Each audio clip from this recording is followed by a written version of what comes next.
AI sends transcripts to all invitees. Attendance drops. What now? Your AI feature automatically sends the meeting transcript to everyone invited.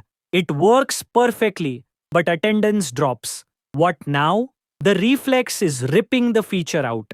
It did exactly what it promised, but a downstream metric moved the wrong way. A strong answer does not rush to remove anything. It confirms the causal link, names the broken incentive, and fixes the incentive rather than the symptom. This is a second order effects question asking whether you can think one step past the feature just working. The interviewer is probing whether you understand that products change behavior. That change can undo the goal even when the feature is flawless. A junior PM sees the metric drop and kills the feature. A senior one asks whether the drop is even bad and fixes the underlying incentive. Establishing cause before action and questioning the metric itself is the whole point. Let me walk you through it. Before touching anything, I isolate the variable. Is attendance actually down outside normal variance? And did it start when the transcript auto send launched? Correlation is not cause, so I run a check. I compare meetings where the AI sent a transcript against meetings where it did not, acting as an A B test. I also compare attendance before and after launch for the same recurring meetings. If attendance is flat in the control group and down only where transcripts went out, the causal link holds. If it dropped everywhere, including meetings the feature never touched, something else is going on. It could be a seasonal dip or a company push to cut meetings. The transcript feature would be a red herring. Never fix a cause you have not confirmed. That check comes first. Assuming the link is confirmed, I name the mechanism out loud. Naming the incentive is the core of this question. People used to attend partly because it was the only way to know what happened in the room. Now the transcript arrives regardless, so the cost of skipping dropped to near zero. The feature removed the reason to show up. That is the classic second order effect. The direct effect of everyone getting the notes was genuinely good, while the indirect effect of nobody needing to attend was bad. Stating it cleanly tells the interviewer you actually understand what happened rather than just reacting to a red number. Most candidates skip the next move, which is pushing on the goal before jumping to a fix. Is falling attendance actually bad? Maybe some meetings did not need those people. The transcript freed them up to do real work, which is a win. I segment the meetings to find out. For meetings where attendance genuinely matters, like decisions, live discussions, and brainstorms, the drop hurts. Fewer people means worse decisions and relitigation later. But for status broadcast meetings that could have been a document, the drop is the feature working exactly as intended. The fix should target only meetings where presence has real value. I must not blanket punish a useful feature just because one metric looked bad. Questioning whether the drop is even undesirable is a senior instinct. Now I lay out options and commit. The first option is restoring a reason to be live. I make attendance provide something the transcript cannot, like live Q&A, influencing a decision in the moment, interactive polls, or breakout discussions. If the only value a meeting had was information transfer, it should be a document. The second option is changing when and how the transcript is delivered. I stop automatically sending it to everyone the second it ends.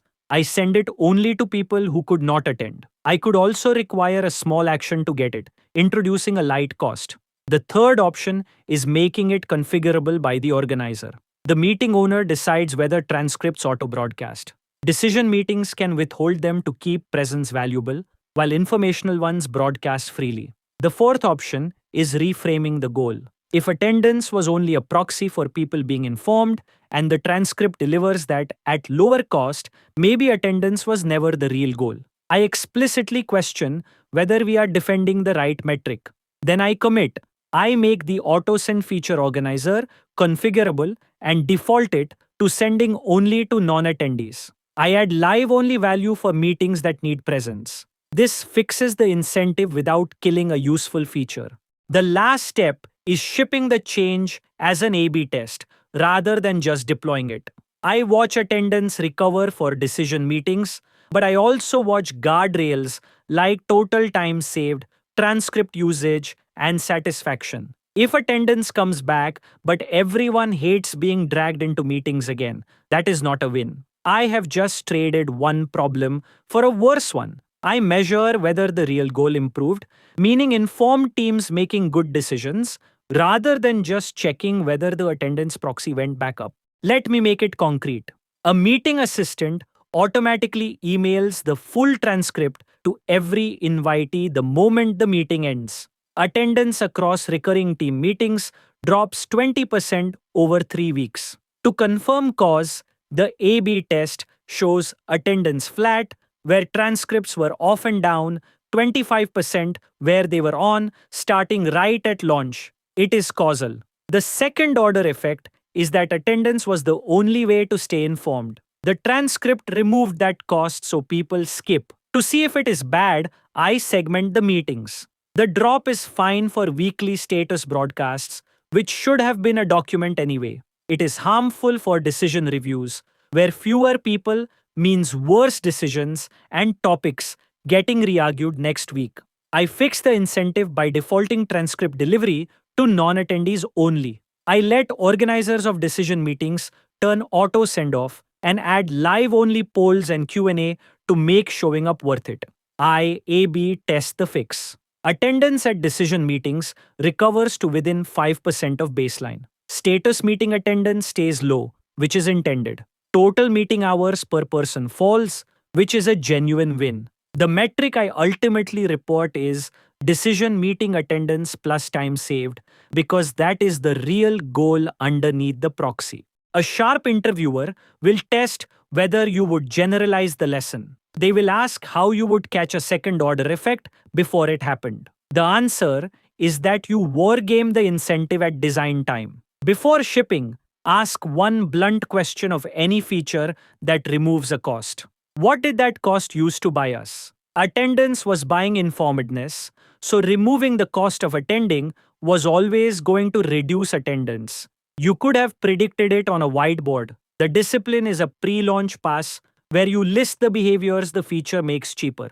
You ship the guardrail metric for each on day one, not after the surprise. Here, attendance would have been an obvious counter metric to watch from launch. The second push is whether every downstream metric move is a second order effect and how you avoid chasing ghosts. The filter is causality plus materiality. You only act when the A/B test confirms the feature caused it and the metric actually matters to the goal.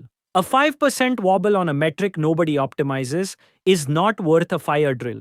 A confirmed drop on decision meeting attendance is worth investigating. Knowing which downstream moves to chase is judgment.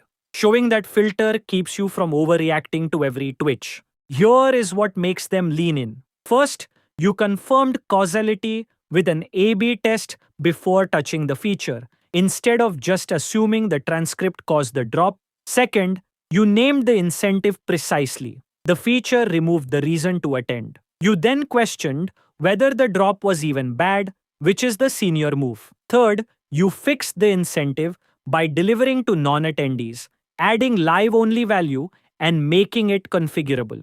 You did not just fix the symptom by ripping out a feature that did exactly what it was designed to do. Now for the traps. The first is immediately proposing to remove a feature that worked perfectly. This throws away real value just because one downstream metric twitched. The second is never questioning whether falling attendance is actually a problem. You end up defending a proxy metric blindly without asking what it was standing in for. The third is treating correlation as proven cause with no A/B test. You then confidently fix a phantom while the real cause sits untouched.